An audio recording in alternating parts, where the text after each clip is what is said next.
Perkenalkan, nama saya Christina Henrika. Saya dari kampus Poltekkes Kemenkes Kupang, khususnya dari Prodi Kesehatan Gigi, dan saya sekarang semester 5.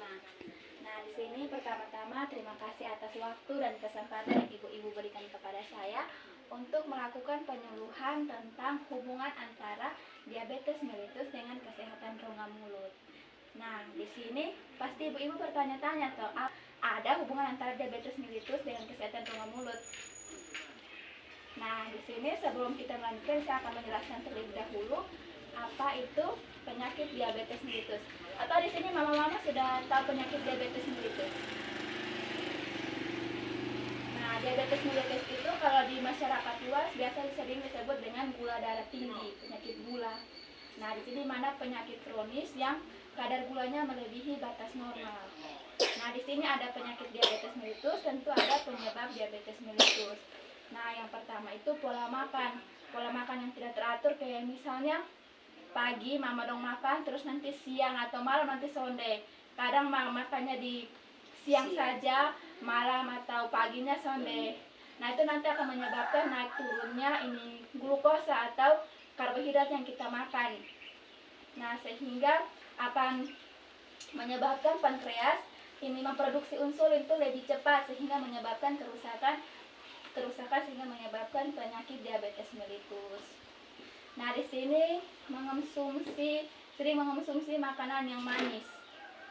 Nah, di sini pasti sering kok Sonde. Sering. Selamat siang. Siang. Adalah malas melakukan aktivitas. Nah, di sini mama biasa sering olahraga kok Sonde. Olahraga hanya sekolah. Tapi kan itu kan beraktivitas toh, daripada hanya duduk-duduk pakai kaki. Iya. Terus yang berikutnya adalah genetik. Genetik itu adalah gen yang satu kalau di rumah kalau salah satu terkena penyakit diabetes mellitus, pasti nanti akan ada yang terkena. Tapi itu bukan harus dia kena Sonde, tapi dia ini terpapar. Tapi kalau dia rajin, dia mengonsumsi makanan yang sehat, dia rajin olahraga, otomatis dia tidak terkena penyakit diabetes mellitus. Nah, di sini ada hubungan antara penyakit diabetes mellitus dengan kesehatan rongga mulut. Nah, yang pertama itu plak. Nah, plak itu biasanya kalau mama-mama atau mama cermin, dia itu biasanya yang warna kuning di leher-leher gigi. Iya, yang leher-leher gigi itu namanya plak. Nah, jika plak itu tidak dibersihkan, maka akan menyebabkan namanya karang gigi. Nah, karang gigi, kalau sudah terjadi karang gigi, otomatis sangat sulit untuk membersihkan menggunakan sikat gigi. Jadi harus ke fasilitas kesehatan untuk melakukan pembersihan karang gigi atau scaling. Nah, jika kalau sudah terjadi karang gigi tapi dibiarkan terus-menerus, maka akan menyebabkan ini radang pada gusi. Nah, jika radang pada gusi juga dibiarkan saja begitu terus-menerus, maka akan menyebabkan radang pada jaringan penyangga gigi. Nah, kalau orang yang terkena penyakit diabetes mellitus, otomatis akan menyebabkan radang pada jaringan penyangga gigi, sehingga dapat menyebabkan gigi cepat goyang. Dan gigi cepat goyang sehingga menyebabkan gigi batu. Nah, di sini ada gejala dalam rongga mulut. Orang yang terkena diabetes mellitus otomatis akan ada gejala toh. Nah, gejalanya yang pertama itu karies gigi atau yang bisa sering disebut dengan lubang gigi. Nah, salah satu penyebab lubang gigi adalah mengonsumsi makanan yang manis. Dan kalau darah kan dari awal saya sudah jelaskan kalau diabetes mellitus adalah gula. Nah, gula yang terkandung dalam darah, maka sehingga bisa menyebabkan banyaknya lubang gigi. Terus yang kedua gingivitis. Nah, gingivitis itu radang pada jaringan gusi. Kayak mama dong kalau biasa sikat gigi, gusi berdarah kok Sonde. Nah, itu biasa sering disebut dengan gingivitis. Terus ada periodontitis. Nah, kalau gingivitis kalau tidak dibiarkan terus-menerus, maka akan menyebabkan periodontitis, di mana periodontitis itu peradangan pada jaringan penyangga gigi. Setelah itu resorpsi tulang alveolar. Nah, di sini tulang resorpsi itu otomatis terjadi kerusakan di dalam tulang gigi kita. Karena yang pertama kan tadi periodontitis kan pada penyangga gigi. Karena dia sudah sakit terus kita biarkan terus-menerus, maka tulang yang penyangga giginya kita itu akan rusak. Nah, setelah rusak akan menyebabkan gigi sering goyang. Setelah gigi goyang, maka pasti gigi akan jatuh. Nah, di sini ada cara mencegah terjadinya penyakit gigi. Nah, yang pertama menyikat gigi 2 kali sehari. Nah, di sini biasa oma-oma sikat gigi 1 hari berapa kali? 1 kali. Kalau 2 kali. sama kita biasa makan siripinan jadi pakai kayu. Duduk-duduk pakai Kayu kayu. supaya dong bersih. Nah, di sini cara menyikat gigi itu harus 2 kali sehari. Dan waktunya Pagi sore. pagi, sore itu pasti pas mandi. Iya. Nah, waktu yang betul itu pagi setelah sarapan dan malam sebelum tidur. Dan yang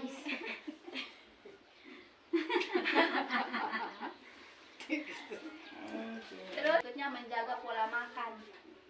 Nah, di sini biasa mama-mama makan yang berminyak-minyak kosan deh. Makan. Ada kama, karena Kan kita sayur masak. minyak. Kayak yang minyak tinggi begitu. Kita Nah, di biasa sini Kalau terlalu kebanyakan kita masak pas-pas. saja. Nah, di sini mama-mama salah satu itu juga cara mencegahnya aja, kalau makan nasi jangan yang nasi panas sekali yang baru habis masak.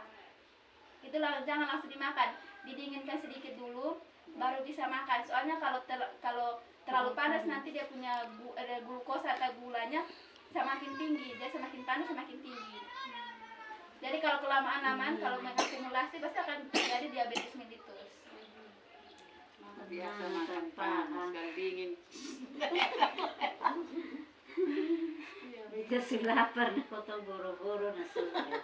Makan. Panas juga nih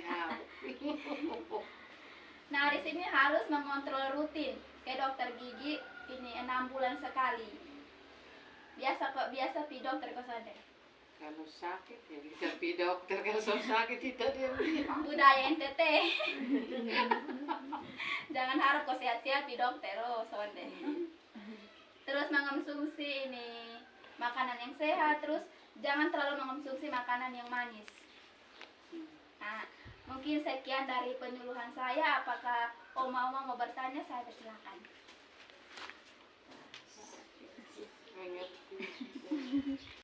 Menyikat gigi. Cara menyikat gigi yang baik dan benar. Iya, Oke, iya. terima kasih atas pertanyaannya. Baik, di sini saya demonstrasikan menggunakan tangan saja supaya lebih cepat mengerti. Iya. Nah, kan kita kan kalau gigi kan ada rahang atas dan rahang bawah.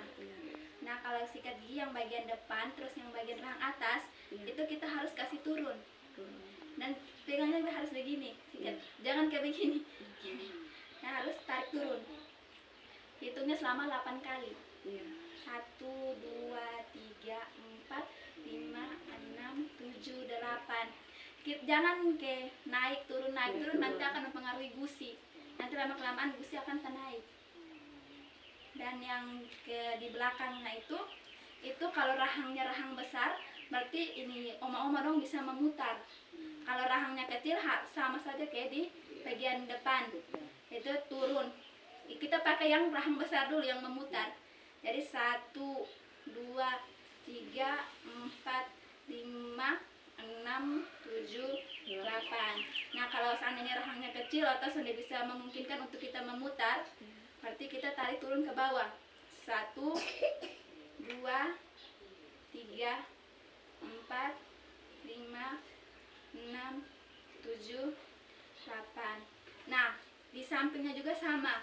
Kalau rahangnya besar kita memutar, kalau rahangnya kecil berarti kita tarik ke bawah. Terus yang di rahang bawah. Nah, rahang bawah itu dia terbalik dari rahang atas.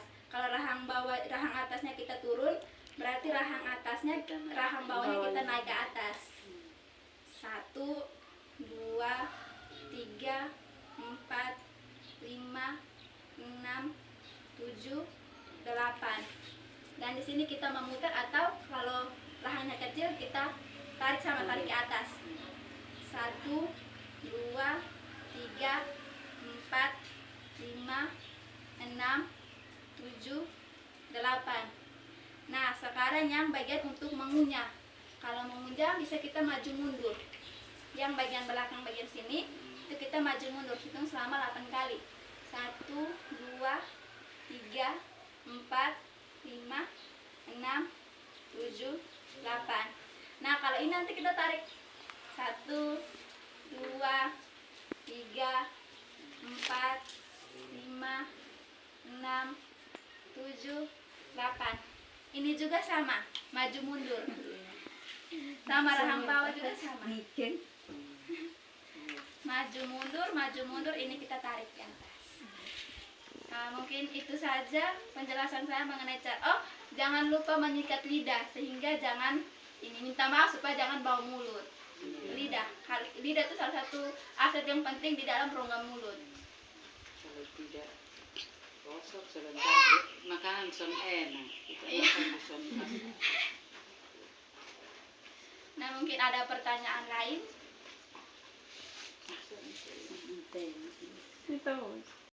Nah, baik, sekali lagi saya mengucapkan terima kasih atas waktu dan kesempatan yang diberikan kepada saya untuk melakukan penyuluhan tentang hubungan antara penyakit diabetes dengan kesehatan rongga mulut. Saya berharap apa yang saya edukasikan hari ini dapat oma-oma ingat dan oma-oma terapkan dalam kehidupan sehari-hari. Selamat siang, terima kasih.